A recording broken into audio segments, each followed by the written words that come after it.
ঠাকুরপুকুর ঘটনার জের ধারাবাহিক থেকে বাদ পড়লেন স্যান্ডি সাহা। রোষের মুখে ইউটিউবার। রবিবার সকালে ঠাকুরপুকুরের দুর্ঘটনা নাড়া দিয়েছে গোটা টলিউডকে। এই ঘটনায় দোষীদের উপযুক্ত শাস্তির দাবি করেছে সাধারণ মানুষ থেকে শুরু করে সেলেব তারকারাও। এই ইস্যুতে এবার কাজ খোয়ালেন ইউটিউবার স্যান্ডি সাহা।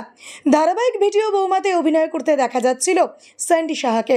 সেদিনে সেই পার্টিতে স্যান্ডি থাকলেও তার কথায় তিনি নাকি আগে সে গাড়ি থেকে নেমে নিজের মতো করে সহকর্মীর বাড়ি গিয়েছিলেন।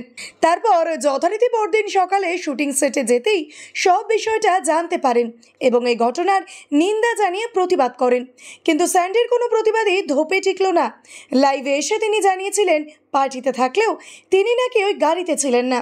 এই দুর্ঘটনার সঙ্গে তার কোনো যোগ নেই, কিন্তু তা সত্ত্বেও ধারাবাহিক থেকে বাদ দেওয়া হলো তাকে। কোপ পড়ল তার কেরিয়ারের ওপর। এক সাক্ষাৎকারে স্যান্ডি জানিয়েছেন তিনি ঘটনাস্থলে ছিলেন না, কিন্তু তারপরও তাকে সিরিয়াল থেকে বাদ দেওয়া হলো।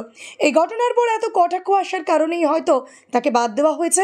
বুধবার ফোন করে তাকে জানানো হয়েছে কাল থেকে আর তাকে শ্যুট করতে আসতে হবে না। ভিডিওটি ভালো লেগে থাকলে অবশ্যই লাইক, শেয়ার, সাবস্ক্রাইব করবেন আর কমেন্টে অবশ্যই জানাবেন আপনি কোথা থেকে দেখছেন।